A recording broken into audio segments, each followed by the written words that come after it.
گرامی، اللہ تبارک و تعالی نے اس آیہ کریمہ کے اندر ارشاد فرمایا کہ وَإِذَا قِيلَ لَهُمْ آمِنُوا، جب ان یہودیوں سے کہا جائے، کہنے والے صحابہ کرام ہیں، کہا جن سے جاتا ہے وہ ہے اہل مدینہ شریف کے یہودی۔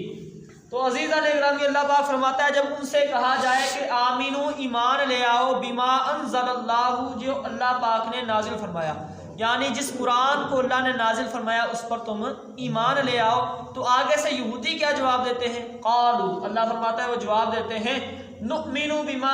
انزل علینا، ہم اس پر ایمان لے کے آتے ہیں جو ہم پر نازل کیا گیا، ویکفرون بما وراء، اور جو اس کے علاوہ ہے ہم اس کا انکار کرتے ہیں۔ عزیزان گرامی،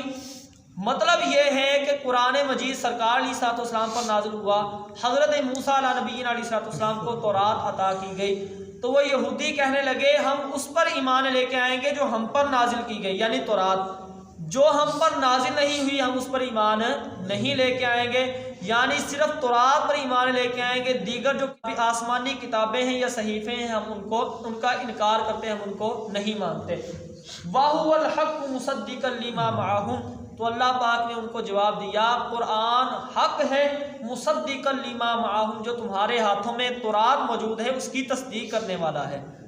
قل فلم تقتلون انبیاء اللہ من قبل ان کنتم مؤمنین، اگر تم سچے ہو تو یہ بتاؤ کہ اس سے پہلے انبیاء کو تم شہید کیوں کیا کرتے تھے۔ عزیزان گرامی، آیت کا خلاصہ آپ کے سامنے ترجمہ آ گیا، اب آیہ کریمہ کی تفسیر سنیے۔ اللہ تبارک و تعالی نے یہودی جب ان سے کہا گیا کہ تم قرآن شریف پر ایمان لے کے آؤ، تو وہ یہودی آگے سے جواب دینے لگے کہ ہم پر تو اللہ نے تورات عطا کی ہے، ہم تو اس کے احکامات پر عمل کریں گے، اسی کو مانیں گے، اس کے علاوہ کسی کتاب کو نہیں مانیں گے، چاہے وہ سرکار پر نازل ہوئی ہو یا گزشتہ جتنی بھی کتابیں نازل ہوئی، ہم کسی کو نہیں مانیں گے، ہم صرف تورات پر ایمان لے کے آئیں گے، جس کو اللہ پاک نے اس طرح بیان کیا کہ نؤمن بما انزل علینا، انہوں نے کہا ہم اس پر ایمان لے کے آئیں گے جو ہم پر نازل کیا گیا، ویکفرون بما وراءہ، اور جو اس کے علاوہ ہے اس کا وہ انکار کرتے تھے، یعنی دیگر آسمانی کتابیں اور صحیفے سب کا وہ انکار کرتے تھے۔ تو اللہ تبارک و تعالی نے اب ان کے اس قول کا جواب دیا، جو انہوں نے کہا کہ ہم تورات پر ایمان لاتے ہیں، اللہ نے اس قول کا جواب دیا۔ اللہ پاک نے ارشاد فرمایا وَهُوَ الْحَقُّ مُصَدِّقًا لِمَا مَعَهُمْ، قرآن حق ہے اور جو تمہارے ہاتھوں میں تورات موجود ہے وہ اس کی تصدیق کرنے والا ہے۔ اور پھر اللہ پاک نے فرمایا ہے محبوب کریم اب ان سے سوال کیجئے۔ یہ ایک بڑی ہی دقیق دلیل اللہ پاک نے بیان فرمائی، دلیل سنیے، انشاءاللہ آپ کا ایمان اور روح دونوں تازہ ہو جائیں گے۔ اللہ پاک نے فرمایا تورات کے اندر ہم تم سے یہودیوں وعدہ لیا تھا کہ تم نے انبیاء کو شہید نہیں کرنا، انبیاء کو شہید نہیں کرنا، یہ ہم نے تورات میں یہ وعدہ لیا کہ انبیاء کو شہید نہیں کرنا، ان کی گستاخی نہیں کرنی، جب وہ آئیں تو ان کا ادب اور احترام کرنا ہے۔ تورات کے اندر ہم نے یہ وعدہ لیا،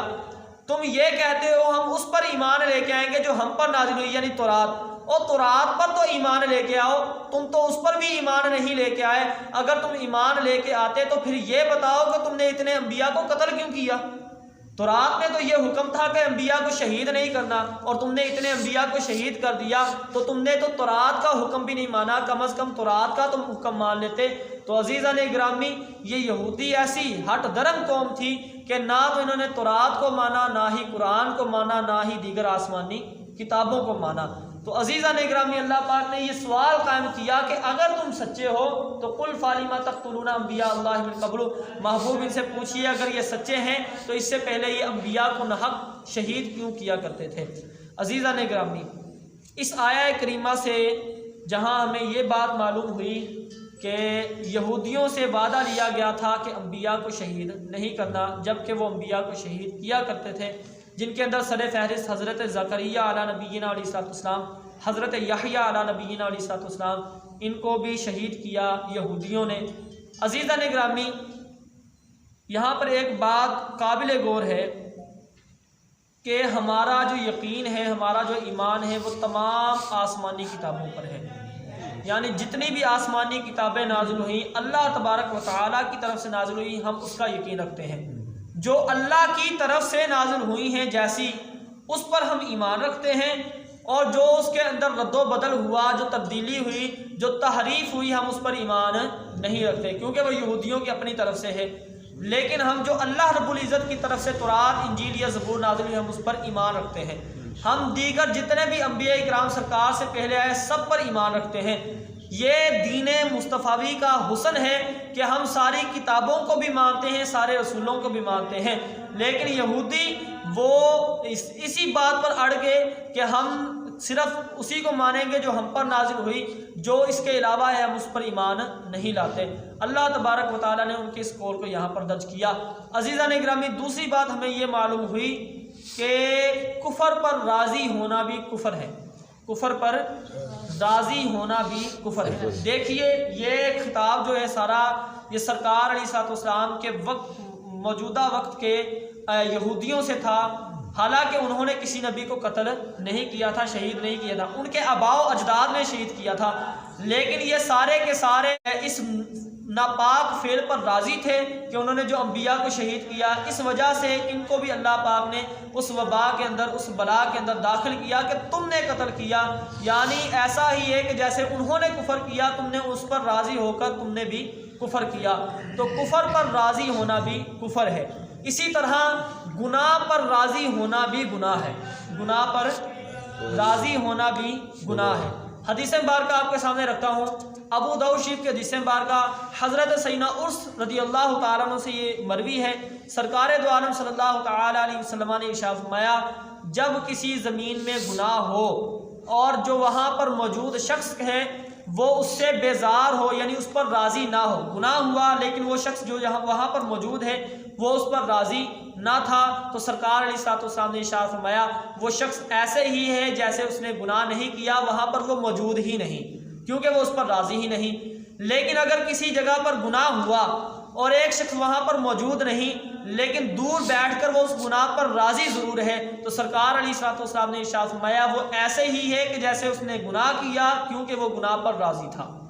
تو گناہ پر راضی ہونا بھی گناہ ہے۔ اللہ تبارک و تعالیٰ کی پاک بارگاہ کے اندر دعا ہے کہ اللہ پاک ہمیں جو احکامات سیکھے اس پر عمل کرنے کی توفیق عطا فرمائے۔ عزیزان گرامی، ایک آخری بات عرض کیے دیتا ہوں،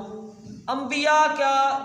اکرام علیہ الصلوۃ والسلام کی بارگاہ جو ہوتی ہے، خصوصاً نبی اکرم خاتم النبیین صلی اللہ علیہ وسلم کی جو بارگاہ ہے یہ ادب والی بارگاہ ہے۔ اللہ پاک نے بار بار قرآن مجید میں سرکار کی عظمت کو اجاگر کیا اور سرکار علیہ الصلوۃ والسلام کی بارگاہ کی عزت اور احترام کرنے کا حکم دیا، فرمایا وَتُعَزِّرُوهُ وَتُوَقِّرُوهُ، سرکار کی عزت بھی کرو، سرکار کا احترام بھی کرو۔ اور پھر اللہ پاک نے فرمایا یا ایھا الذین آمنوا لا ترفعوا اصواتکم فوق صوت النبی، نبی کی آواز سے اپنی آوازوں کو بلند نہ کرو، جیسا کہ تم آپس میں ایک دوسرے کو پکارتے ہو اس طرح سرکار کو نہ پکارو، کہیں ایسا نہ ہو تمہارے سارے اعمال برباد ہو جائیں، تمہیں خبر بھی نہ ہو۔ عزیزان گرامی، یہ ہے بارگاہ مصطفی کا ادب جو اللہ پاک نے ہمیں قرآن میں عطا فرمایا۔ لیکن عزیزان گرامی، افسوس کے ساتھ کہنا پڑ رہا ہے آج جو اٹھتا ہے سرکار کی بارگاہ میں گستاخی کرنا شروع کر دیتا ہے۔ جب بھی کوئی سرکار کی بارگاہ میں بات کرنی ہو صرف اتنا تصور کر لینا چاہیے یہ بارگاہ کوئی معمولی بارگاہ نہیں، یہ خاتم النبیین کی بارگاہ ہے، سید الانبیاء کی بارگاہ ہے، اللہ کے محبوب کی بارگاہ ہے۔ جب بھی کوئی بات منہ سے نکلنے لگے فوراً زبان پر قابو کر لینا چاہیے کہ یہ معمولی بارگاہ نہیں، نبی اقدس صلی اللہ تعالیٰ علیہ وسلم کی بارگاہ ہے۔ اللہ پاک سرکار کی بارگاہ کا ادب کرنے کی توفیق عطا فرمائے۔ وما علیہ الا البلاغ المبین۔